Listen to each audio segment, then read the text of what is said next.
Independentemente de qualquer circunstância, é somente a Ti, Senhor, que louvaremos. Louvado seja Deus.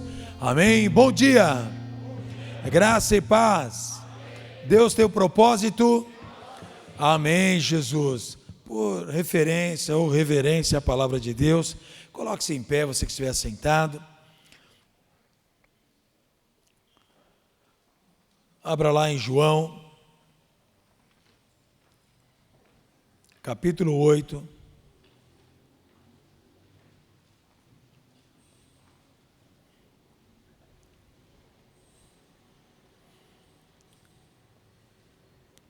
Versículo 28. Livro do Evangelho de João, capítulo 8, versículo 28. Quem achou diz graças a Deus. Amém, Jesus. Diz assim o texto sagrado. Disse-lhe, pois, Jesus: quando levantardes o Filho do Homem, então conhecereis quem eu sou, e que nada faço por mim mesmo, mas falo como o Pai que me ensinou. Amém? Feche seus olhos. Pai, nós queremos te louvar, Senhor, por esta manhã. Queremos te louvar pela tua presença santa neste lugar. Queremos te louvar, ó Deus, pelo teu poder e graça neste lugar. Pedimos a ti, ó Deus, que eu venha agora trazer paz no espírito de cada um que aqui está, Senhor. Em nome do Senhor Jesus. Para isso, ó Deus, submetemos todo o espírito ao senhorio de Jesus Cristo, Senhor. Para que somente o Espírito Santo de Deus fale neste lugar.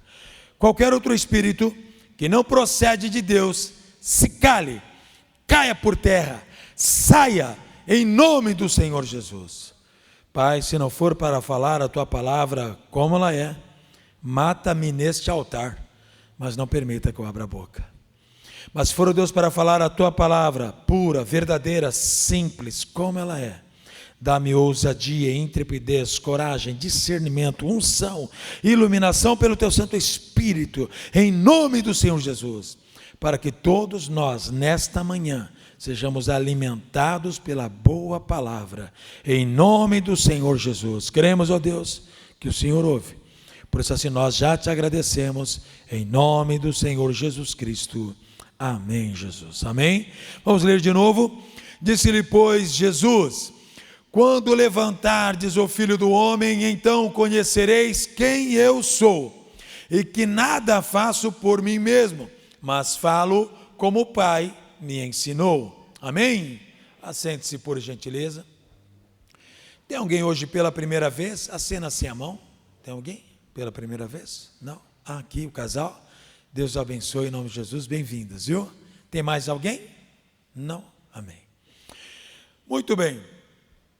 Saber quem Jesus é um dos maiores problemas da igreja. Porque muitas vezes nós não sabemos quem é Jesus. Uma hora achamos, ou alguns acham, que é Deus. Outra hora alguns acham que não é Deus, é filho somente de Deus. Outra hora, outros não acham que é o Deus manifesto, que é um só, mas que ele não é pai, não é filho, não é espírito, ele é um só, e se manifestou, como o sabelianismo ensina, como Jesus.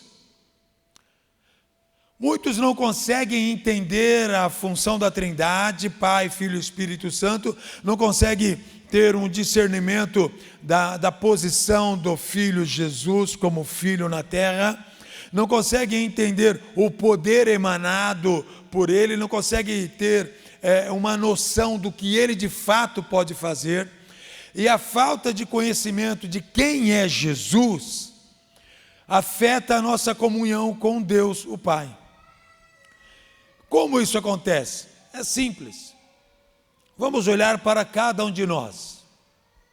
A primeira coisa, quando nós queremos saber quem é alguém, nós perguntamos o que? O nome. Então, quando sabemos o nome, dá-se a impressão que nós já conhecemos a pessoa, mas não conhecemos. A segunda coisa que nós precisamos saber é se essa pessoa é filho de quem? Principalmente nas cidades do interior, lá na minha terrinha onde eu nasci, lá qual é o seu sobrenome, para saber então a sua origem, não é isso? Então todos aqui têm um sobrenome, sim ou não? O seu sobrenome diz a sua origem, é a sua árvore genealógica. Então é a segunda coisa. A terceira coisa é o que este alguém faz. Então, você trabalha com o quê? Ou você estuda o quê? Não é isso? O pai e a mãe têm aquela mania: meu filho está estudando para ser advogado, não é isso? Para ser engenheiro, para ser, não é? Fala com muita alegria isso, né? Não é isso? Porque ele quer apresentar o filho.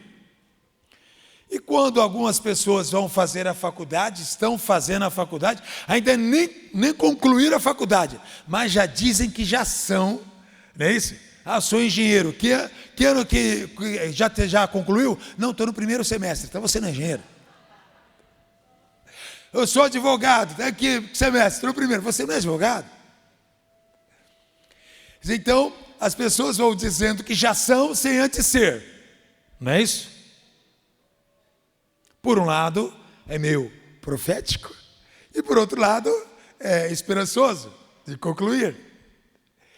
Mas Jesus, ele fala aqui para um grupo de judeus que vinham de uma mesma linhagem, de um mesmo pano de fundo, de uma mesma árvore genealógica, e ele fala para eles que eles não sabiam quem era ele.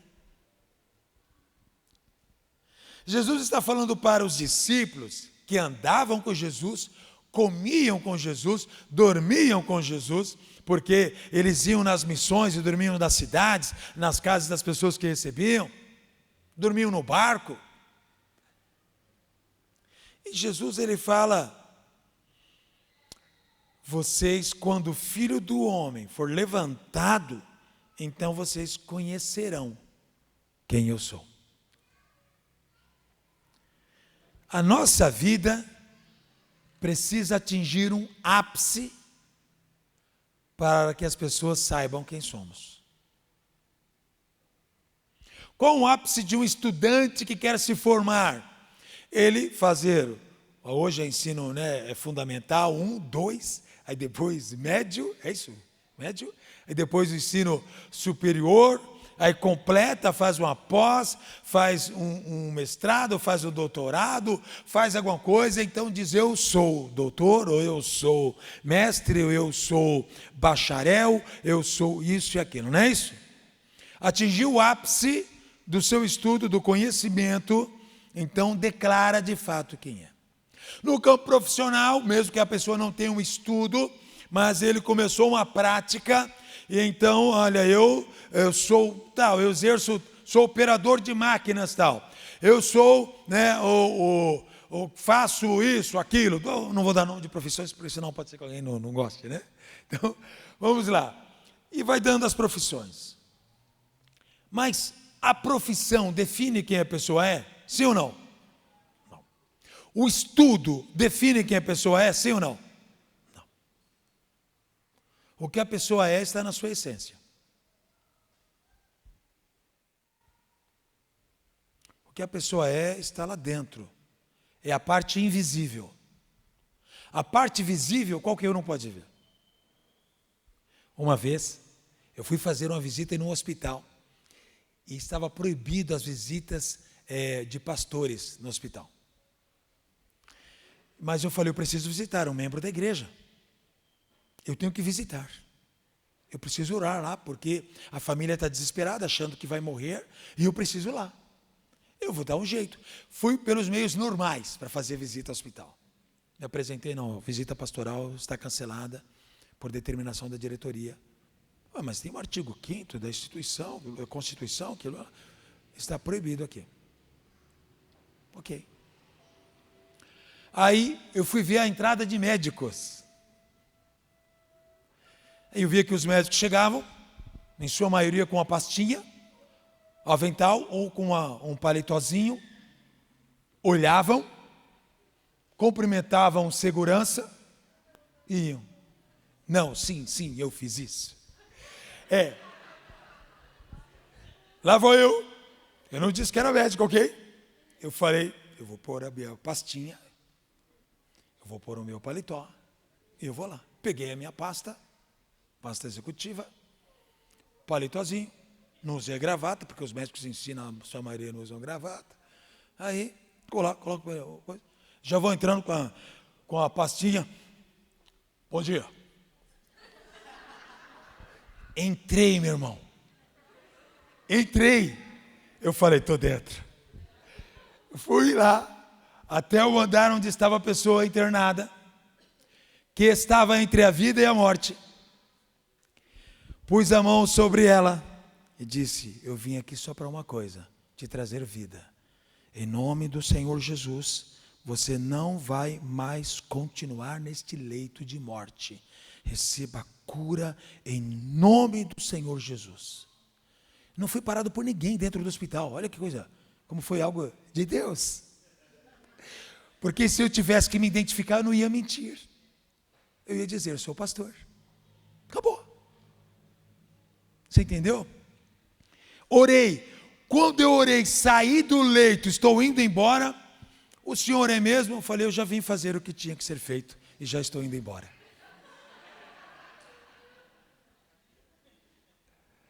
No dia seguinte, aquela irmã estava em alta, para a glória do nome do nosso Senhor Jesus Cristo. Aleluia! O que significa isso? Eu não menti a meu respeito, mas entrei na autoridade daquele que é médico dos médicos. Não mudou a identidade, né, que eu sou, não fiz nenhuma carteirinha, nada. Foi uma estratégia ousada que Deus fez. Mas aquilo me transformou em médico? Sim ou não? Não. Fiz isso novamente em outro lugar? Não. Não sou doido. Então, foi estratégia exclusiva para aquele dia, naquele momento, e acabou. Mas agora o que Jesus estava querendo dizer para aquele povo é que aquele povo estava vendo milagres, sinais, prodígios, estava vendo que ele ressuscitou mortos, que ele deu vida àqueles que não tinham esperança nenhuma, curou leprosos, enfermos, ele andou sobre as águas, ele multiplicou pães, ele fez coisas incríveis que ninguém conseguiu fazer. E ele diz, vocês ainda não sabem quem eu sou.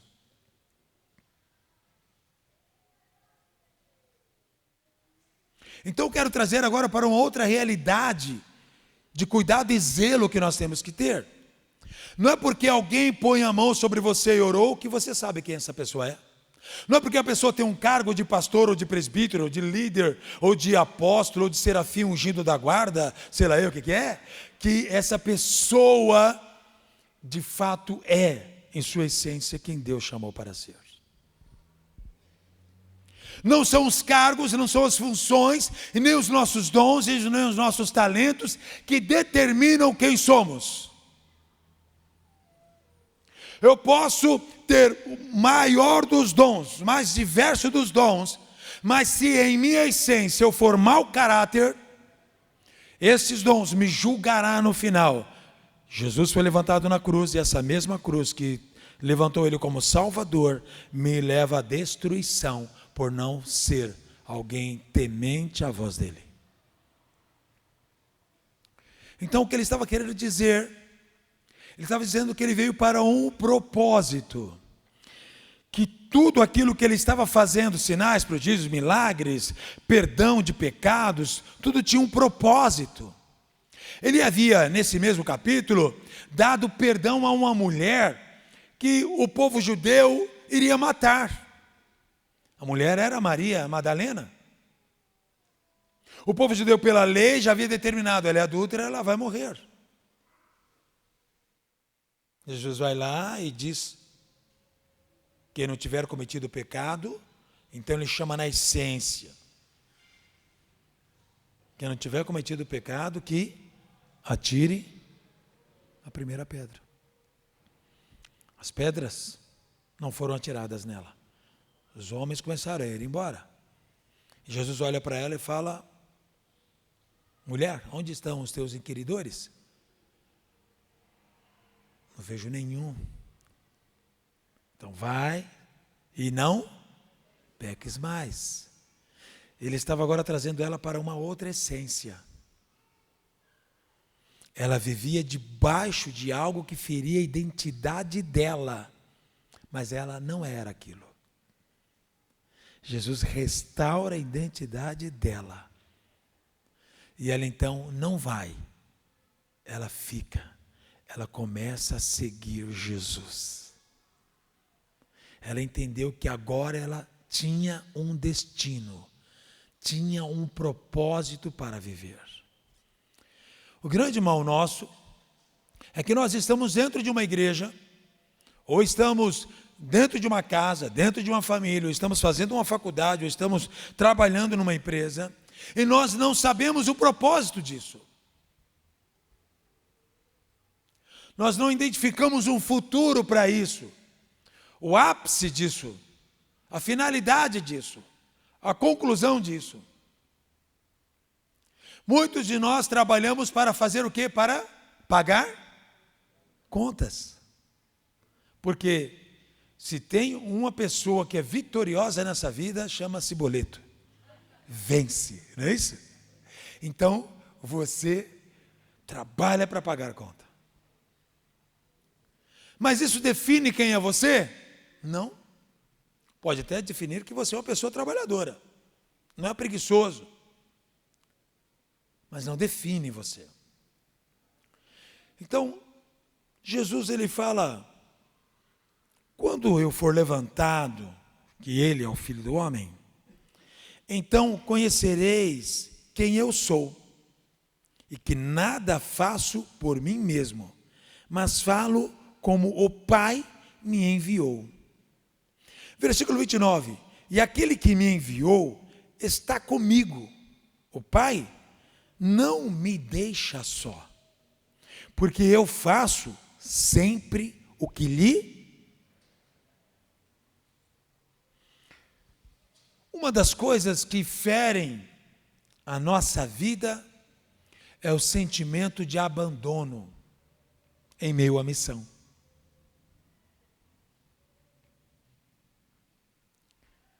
O sentimento de abandono é algo terrível. Jesus sabia quem ele era, o povo não sabia quem ele era.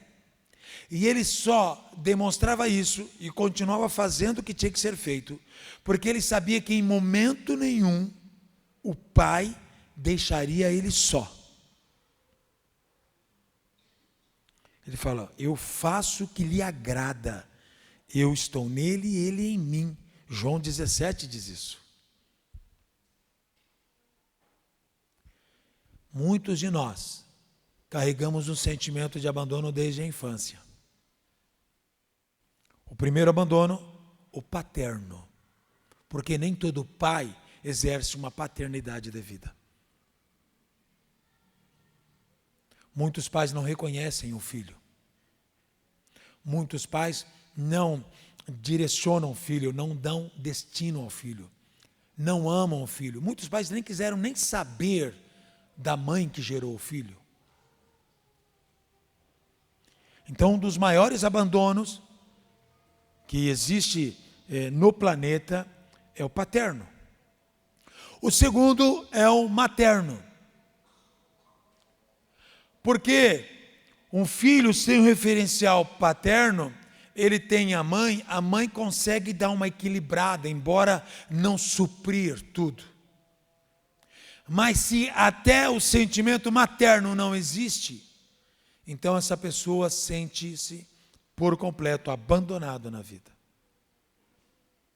Porque não existe um cuidador, um tutor, alguém que zele por ela, alguém que proteja, alguém que esteja junto, alguém que dê colo, alguém que dê ombro, alguém que dê amparo, alguém que dê ajuda, alguém que esteja ao lado, alguém que possa ouvir. O terceiro, o abandono, são dos nossos pares ou amigos, pessoas correlatas à nossa vida, que quando nos abandonam ou não estão conosco no momento, então cria-se dentro de nós um sentimento de ira.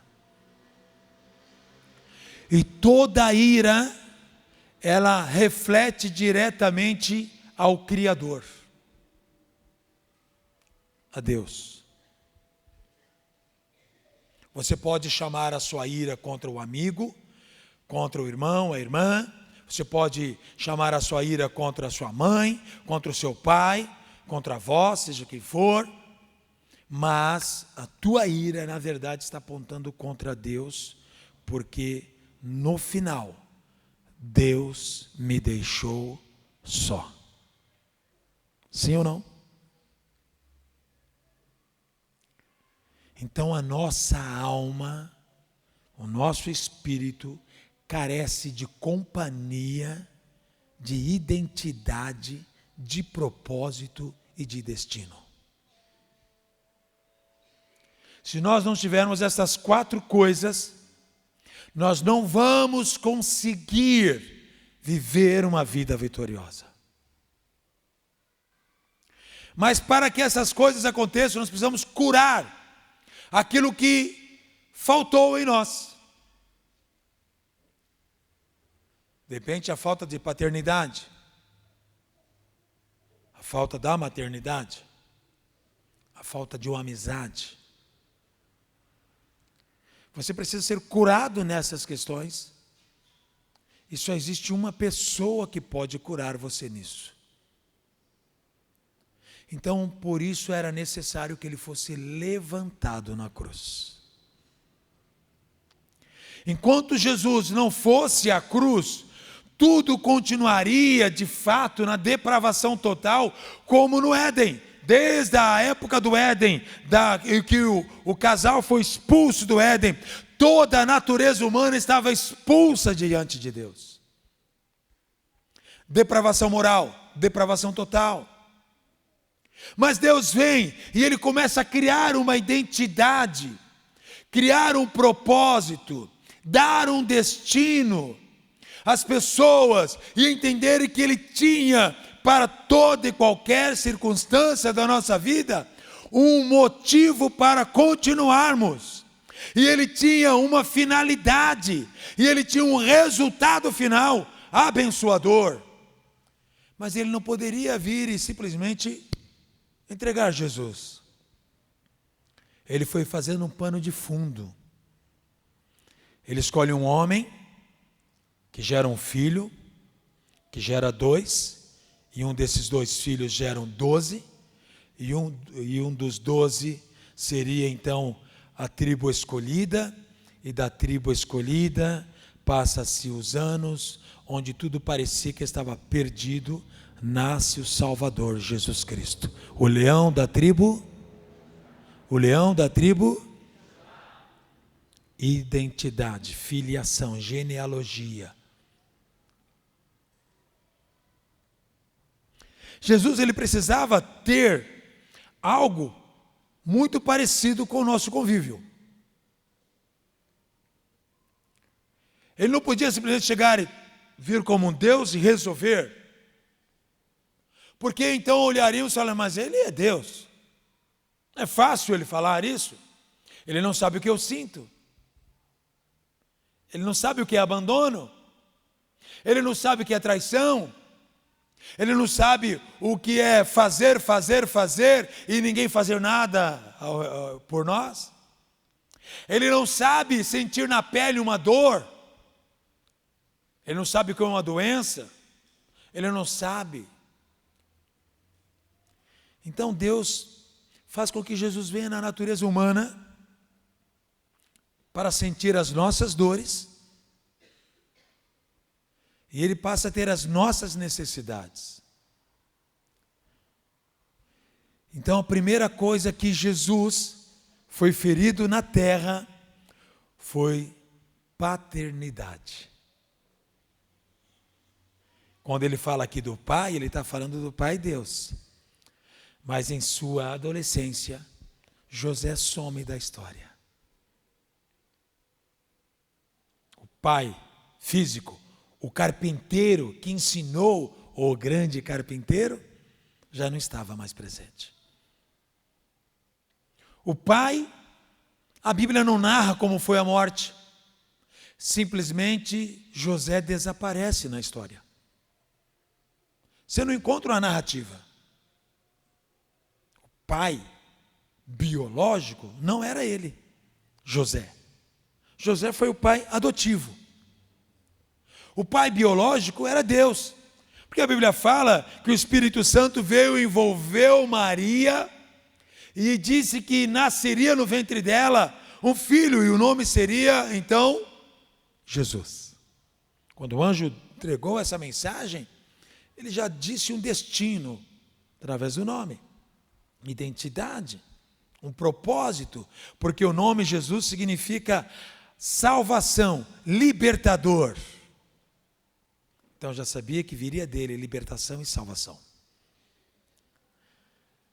O pai, então, que acompanharia o crescimento de Jesus, não era o pai biológico. Embora Jesus estivesse todos os dias em comunhão com o Pai, Deus, a comunhão que ele teve aqui na terra foi com um pai adotivo. Você consegue entender aqui, não? Qual o filho adotivo que já não disse para o pai ou a mãe adotiva, você não é meu pai, você não é mamãe? Sim ou não? Já, né? Será que Jesus passou por isso? Então, ele sabia na pele o que é ser adotado. Primeira coisa, o que é ser um filho adotado. Ele soube também o que era crescer em uma família com necessidades e ter que trabalhar muito e trabalhar duro para se manter. A Bíblia fala lá em Isaías 53 que ele era um homem experimentado, cheio de trabalhos, um homem de dores, que suas mãos não eram mãos de quem lidava com o escritório. Era a mão de alguém que trabalhava com pregos e com madeira. Um carpinteiro, ele era um construtor. As casas em sua época, em sua grande maioria, eram feitas com madeira. Ele não ficava fazendo móveis coloniais. Ele trabalhava o serviço duro. Quantos vergalhões ele não cortou e um dia 2 vergalhões foram usados para pendurar ele? Quantos pregos ele não bateu e um dia 3 foram usados nele? Mas ele então foi experimentado nas dores. E ele, depois na sua adolescência, a adolescência é a nossa fase em que nós mais estamos precisando de aconselhamento e é a fase que menos queremos aconselhamento. Sim ou não? Há dentro de nós uma necessidade e há dentro de nós uma rebeldia em não querer, porque achamos que já sabemos tudo. E então os nossos pais se tornam desnecessários na adolescência e voltam a ser necessários já depois na fase adulta.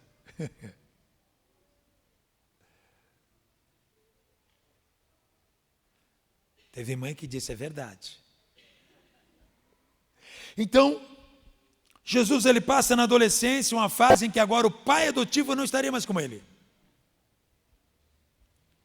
Mas isso ainda não definia quem ele era. Ele tinha dentro dele uma firmeza de quem ele era mesmo, passando por alguns abandonos já, desde a infância.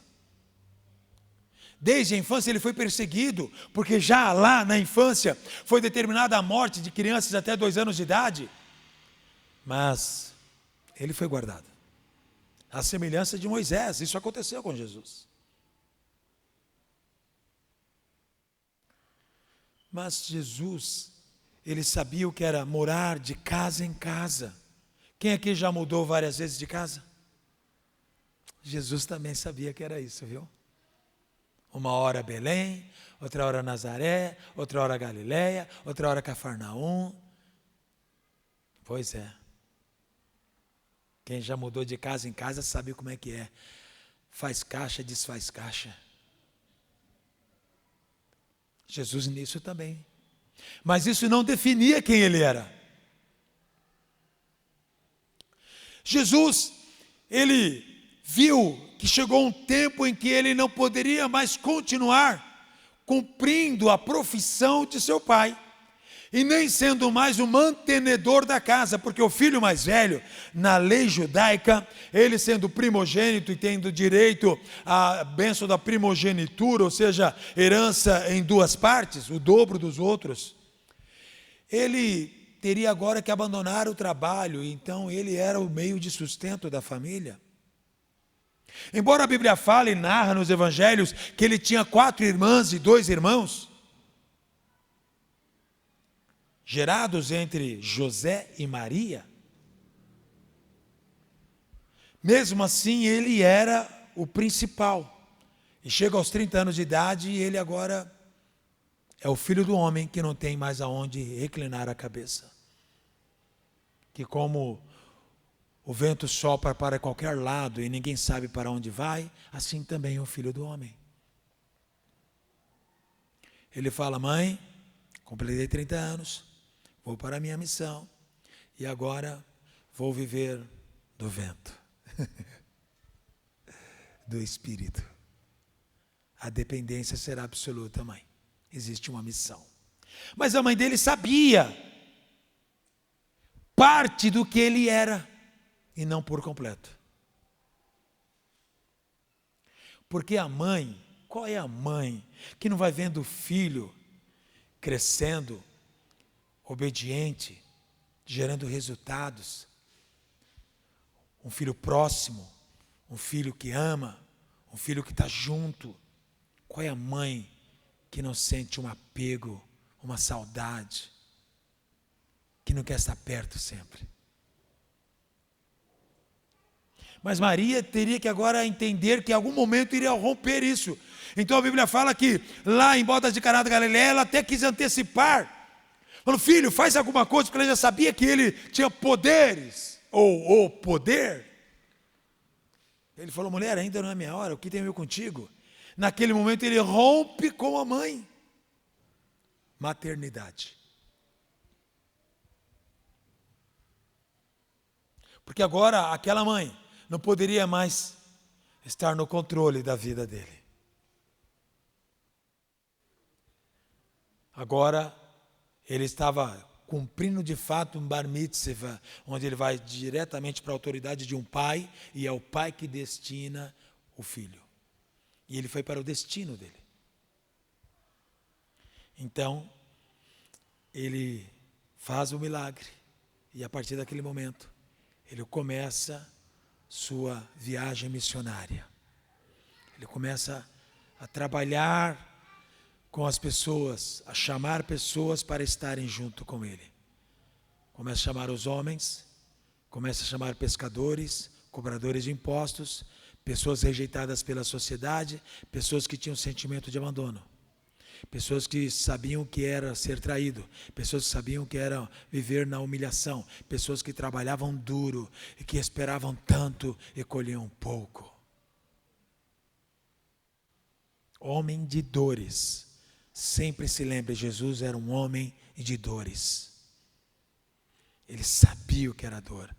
Então olha para alguém que está ao seu lado e diga: Deus sabe a sua dor. Jesus conhece a sua dor. Sabe como tratar ela. Só que ainda ele não estava completo. A missão dele em curar, libertar, salvar, só se cumpriria quando ele fosse à cruz. Porque ainda Satanás tinha domínio sobre a humanidade. Satanás tinha poder sobre a criação, porque Adão perdeu para Satanás. Então ele veio novamente, a Bíblia fala que Deus estava em Cristo reconciliando o mundo consigo mesmo. Então a Bíblia fala que Jesus veio e ele é erguido à cruz, mas antes de ele ir à cruz, ele já tinha passado pela questão da paternidade, passado pela questão da maternidade, e agora os amigos chegados iriam se distanciar dele. E era na história da cruz. E então os discípulos fogem. Pedro nega Jesus. Judas traz Jesus. Você já foi traído por algum amigo? Você já foi negado em alguma coisa? Você já viu o abandono de alguém? Jesus sabe o que é isso. Mas isso não definiu quem era Jesus. Nós não podemos nos moldarmos pelas circunstâncias ou por aquilo que nós vivemos, por aquilo que nós passamos. As nossas experiências difíceis não determinam quem somos. Nós somos filhos de Deus. Ele fala, o meu Pai. Então ele gera para todos que estavam vindo uma resposta de cura. Eu sei quem sou. Talvez você esteja aí aos 20 anos, aos 30 anos, aos 50 anos ou mais, e ainda não sabe quem você é. Jesus estava aqui dizendo, eu sei quem eu sou. Vocês vão saber quando eu for levantado. Porque eu falo o que o Pai me ensinou, ou seja, eu recebi instruções, e eu estou seguindo cada uma delas. Já vi algo determinado. Ele é o Cordeiro que foi morto antes da fundação do mundo. Antes de Deus criar todas as coisas, já havia determinado que um dos três da Trindade seria o Filho. E se manifestaria em amor. E sofreria as dores que um ser humano conhece. E entenderia as traições que um ser humano conhece. Teria que viver a ausência de amigos, a ausência de alimento, a ausência de vestimenta, a ausência de pai, a ausência de mãe, a ausência de abraço, e ser cobrado o tempo todo. Você acha que a vida te cobra muito? Você acha que as pessoas te cobram muito? Imagina Jesus cansado dentro de um barco. Estava dormindo. Os discípulos vão até ele, não como dizendo, mestre, te suplicamos, está tendo uma tempestade, nos ajude. Não, não. Foram já acusando. Você não vê que nós estamos perecendo e você está dormindo?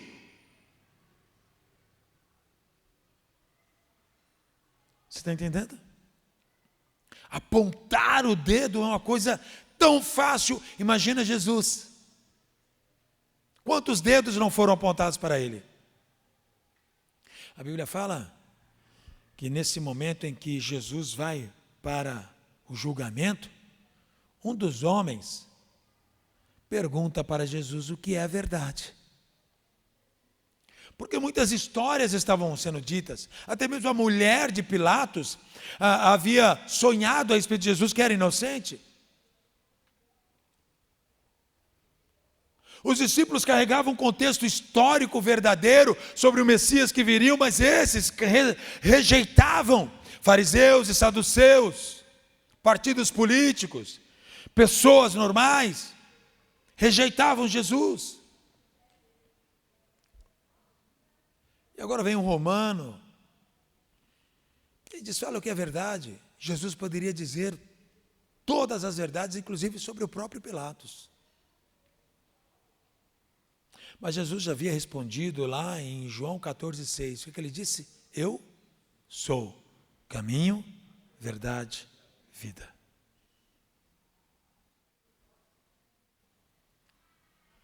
Mas nós, em meio à busca pelo que somos, defendemos verdades que não são verdadeiras. Quantos se fazem ser alguém tão forte e não são? Quantos se fazem ser prósperos e não são? Quantos se fazem alguma coisa e não são? Quantos? Quantos vivem uma vida de aparência? O que os outros pensam, defende, mas o que é na sua essência, ninguém sabe. É como Naamã, que as pessoas só viam a lepra dele no momento em que ele tirava a armadura e o capacete, as vestes da luta. Então as pessoas viam as manchas em sua pele. Então somente na intimidade. E quantos não estão assim? Estão guerreando, estão lutando, mas carregam suas manchas, sua dor, sua doença, mas lutam grandes batalhas. Mas existe um pranto, um choro internamente que não muda. Mas isso não define quem são. Naamã, já que estamos falando dele, ele precisou passar por um processo de quebra de orgulho para que ele, então, fosse curado. Porque, olha para mim, nossas vitórias, por menores que sejam elas, geram orgulhos dentro de nós. E esses orgulhos são terríveis. Esses orgulhos são os nossos carrascos. Eles querem nos destruir, porque você tem que viver daquela maneira agora, sem demonstrar fragilidade.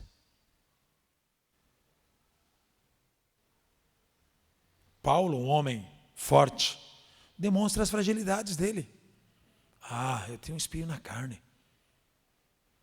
Eu fui falar com Deus e Deus falou: minha graça te basta.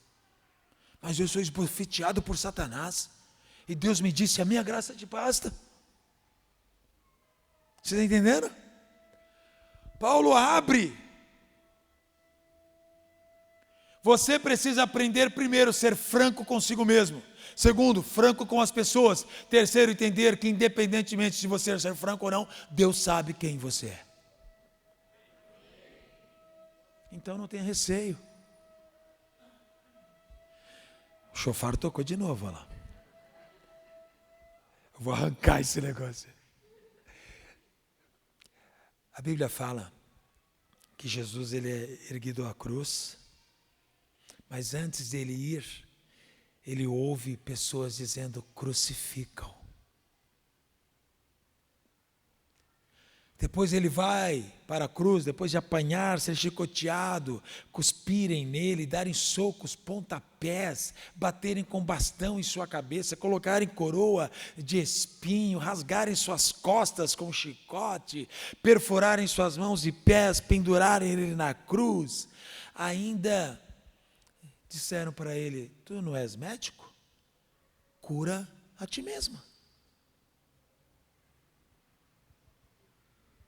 Você não disse que era bom?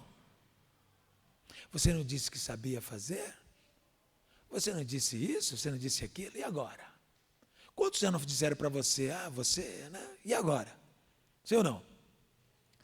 Ou aquele famoso: eu te disse, eu te disse. Jesus, ele ouve tudo isso e mesmo assim não mexeu em quem ele era.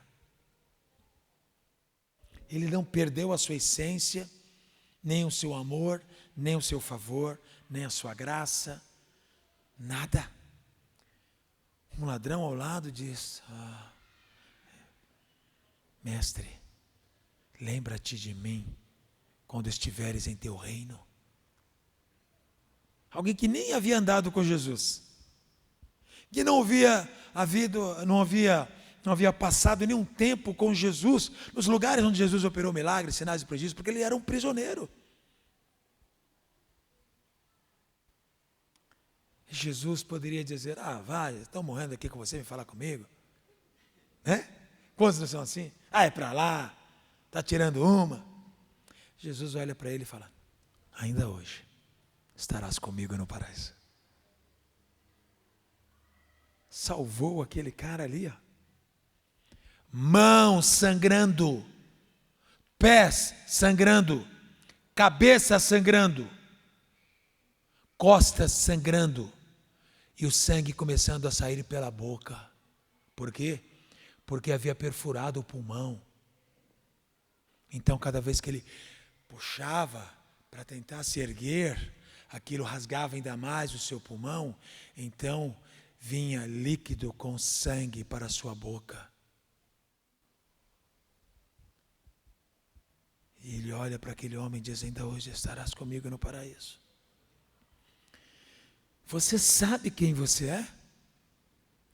Porque se você tem dado respostas à vida,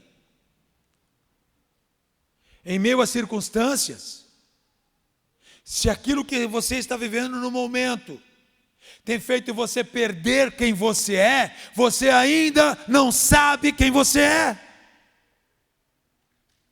Se você tem agido pelo ímpeto, pela emoção, pelo flagor da batalha, você não sabe quem você é. Você só saberá quem você é quando, em meio a qualquer circunstância, favorável ou desfavorável, você continuar o mesmo.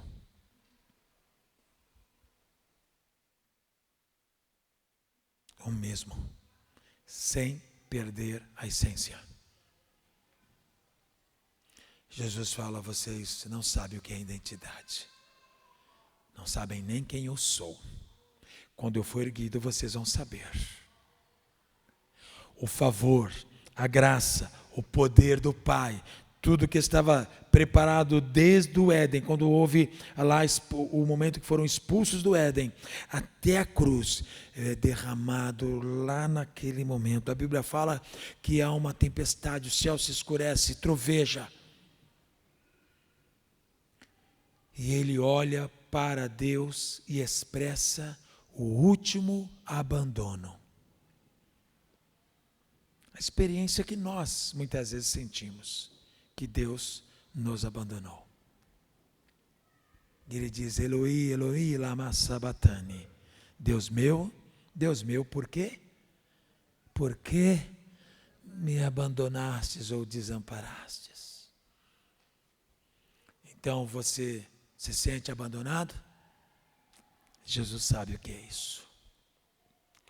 Só que, mesmo assim, a frase seguinte de Jesus é: Pai, em tuas mãos entrego o meu. Você acha que ele se sentiu abandonado de fato?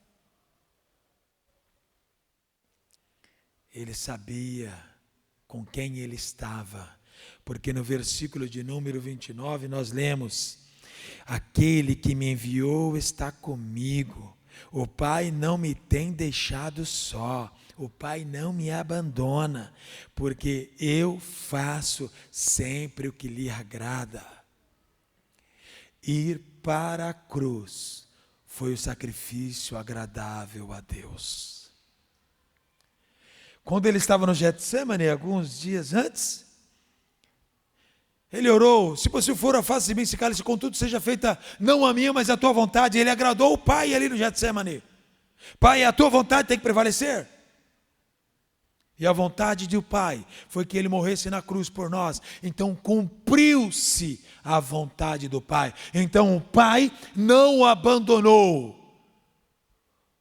O Pai sabia que o Filho o agradaria, mas os seus pecados, os meus pecados, os nossos pecados estavam sobre ele. Todo o pecado da humanidade, de toda a história da humanidade, dos que nasceram desde Adão até os que vão nascer a última geração antes de Jesus voltar, de todos estava sobre ele. Ele carregou sobre si as nossas dores. Ele carregou os nossos pecados. Ele carregou as nossas aflições. Ele foi aflito, ferido por Deus, para que por meio das suas pisaduras eu e você fôssemos sarados, para que por meio da morte dele eu e você tivéssemos vida, para que por meio desse momento lá na cruz, levantado na cruz, eu e você pudéssemos sermos filhos de Deus. E nós só passamos a sermos filhos de Deus a partir do momento que nós cremos, como esta palavra diz, que Jesus é o Filho de Deus. Se você ainda não tem o Filho, você não tem o Pai. Se você não tem o Filho, você não tem salvação. Então você não é filho de Deus. Filho de Deus é aquele que recebe Jesus Cristo como Senhor e Salvador. Em João 1,12 fala sobre isso. Que a todos quanto receberam foi-lhes dado o poder de serem chamados filhos de Deus, a saber, os que creem em seu nome. Então, na hora que eu creio nesse sacrifício de Jesus, e que eu me aproprio desse sacrifício, então minha identidade é restaurada. Eu então não sou mais um largado nessa vida, não sou abandonado por pai, nem por mãe, nem por amigos, porque eu tenho um pai que não me deixa só, que é meu pai, é meu amigo. Eu quero que você hoje se disponha diante de Deus para ser bravamente quem Deus te chamou para ser. Você vai largar todos os seus conceitos e todas as suas vontades e dizer para Deus: Senhor, restaura minha identidade como o Senhor quer, que eu viva o propósito que o Senhor quer, que eu saiba por que estou aqui. Coloque-se em pé. Talvez você ainda não se conheça. Sabe? Tem gente que diz: você não me conhece, você vai ver, não é? Tem ou não tem? Não foi nesse estilo que Jesus disse. Jesus disse: quando eu for levantado, vocês me conhecerão. Ele falou: é somente quando eu morrer. Mas a Bíblia fala que ele morreu, mas ao terceiro dia, ele não está morto. Ele está vivo e experimentado em todas as nossas dores, sabendo como lidar com cada um de nós individualmente. Então, sim, em meio à oração, pode ter 8 bilhões de pessoas orando ao mesmo tempo, ele te ouve individualmente. Sabe quem você é e por que você está falando com ele. Então você vai falar agora com ele. Vai falar: Senhor, eu quero ter uma identidade firmada em ti. Eu não quero ser o que o mundo pintou para que eu fosse. Eu não quero ser aquilo que meu círculo de amizade quer que eu seja. Eu não quero viver conforme os olhares dos outros. Eu não quero viver agradando a outros e desagradando a ti. Eu quero viver sendo quem o Senhor me chamou para ser, tendo uma identidade só. E eu tenho certeza que Deus vai te abençoar hoje. Tem algo poderoso acontecendo aqui, e você pode pegar isto para a sua vida e mudar a sua história. Aí você vai ver que algumas coisas que estavam travadas naturalmente destravaram. Você vai ver que você não sabia que faculdade estudar, vai saber. Que profissão ter, vai saber. Que tipo de relacionamento ter, vai saber. Que casamento ter, vai saber. Por quê? Porque quando a sua identidade está firmada em Deus, você já entende os processos e você então começa a viver no propósito conforme o destino que Deus te deu. Amém? Vamos orar? Querido Pai, nós queremos te louvar, Senhor, por esta manhã. Queremos te louvar, a Deus, pela boa palavra que liberastes a nós. Queremos te louvar, a Deus, pelo teu amor para conosco. Queremos te louvar, a Deus, por tudo que o Senhor causou para chegar até nós. O Senhor não veio impondo. O Senhor não veio chutando a porta da nossa casa, da nossa vida para entrar, não. O Senhor veio em amor. ministrando o amor, entregando o amor e sendo o amor. O Senhor veio restaurando a nossa identidade, curando a nossa história, sabendo e demonstrando que sabe sobre cada um de nós, a nossa própria história, a nossa genealogia, o nosso nome, sobrenome, o nosso pai, até mesmo aqueles que não sabem quem é o pai, tu sabes. O Senhor conhece a história de cada um, como cada um foi gerado, em que dia, em que hora, em que momento, se foi com base no amor ou se foi por um acidente. Mas, ó Deus, mesmo que tenha sido por um acidente, o Senhor o ama, porque nascer não é nenhum acidente, porque o Senhor só faz nascer quem o Senhor tem propósitos. E cada um que aqui está nascido, oh Senhor, tu chamastes para nascer de novo por meio da água e do Espírito, para conhecer o propósito da salvação, para conhecer Jesus Cristo, o Filho de Deus. E então agora não são homens e mulheres ou jovens e crianças abandonadas no mundo, mas são homens e mulheres, jovens e crianças que têm um destino certo. Por isso, Pai, agora em nome do Senhor Jesus, Tu, ó Deus, que nos sonda e nos conhece, vem, Senhor, e afeta agora as áreas de cada um em que há algo, Senhor, fora do controle. Ó Deus, traz, Senhor, agora o controle sobre o centro das emoções. Tudo que está, Senhor, sem controle dentro da vida, a pessoa está cansada, a pessoa está, Senhor, desanimada, não está aguentando muitas pressões. Oh Deus, em nome do Senhor Jesus, remove tudo isto, Senhor, porque estas coisas não definem quem eles são. O que verdadeiramente define, Senhor, foi o teu sacrifício lá na cruz. E o Senhor nos fez nascer de novo. O Senhor nos deu uma verdadeira identidade e um verdadeiro nome, que vai além do nome que os nossos pais deram, vai além das nossas origens nesta terra. O Senhor tem um plano maior e excelente para cada um de nós individualmente. Nós não somos esquecidos. Deus, muitos estão vivendo um sentimento de abandono, muitos estão vivendo um sentimento de rejeição tão intenso, que colocaram armaduras em sua vida, para que não vejam e também não se firam, e que ninguém conheça as suas fragilidades. Mas hoje, ó Deus, que tudo isso caia por terra, e que só haja uma armadura sobre cada um de nós, a armadura de Deus, o capacete da salvação, a couraça da justiça, o cinturão da verdade, o escudo da fé, o calçado da preparação do evangelho da paz, a espada do Espírito, que é a tua palavra, Senhor Deus, em nome de Jesus.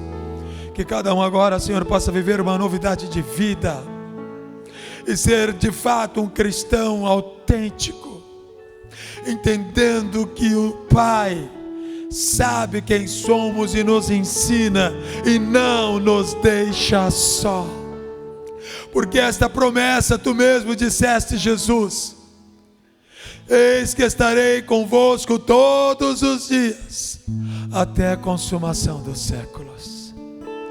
Está lá registrado, Senhor, em Mateus 28:20. O Senhor já disse que estaria conosco todo dia, todo dia, todo dia, todo dia. Hoje, ontem, amanhã, o Senhor está conosco. Por isso, ó Deus, agora, que cada um, Deus, tenha a sua identidade firmada em Ti, e que não permita, ó Deus, que as marcas dessa vida, as circunstâncias dessa vida venham moldá-los a ponto, ó Deus, de se tornarem, Senhor, um fruto da sociedade, como muitos dizem. Oh Deus, só há frutos maus da sociedade porque há ausência de Deus na sociedade. Quando, Senhor, a sociedade de fato render-se a Ti, os frutos serão o fruto do Espírito, que é amor, paz, alegria, bondade, benignidade, longanimidade, mansidão, fé e domínio próprio. Oh sim, Deus, em nome de Jesus. Por isso, Senhor, vem operar agora, Pai. Vem tirar o cansaço daqueles que se cansaram nesta vida, diante de tantas coisas, Senhor. Em nome de Jesus. Em nome de Jesus.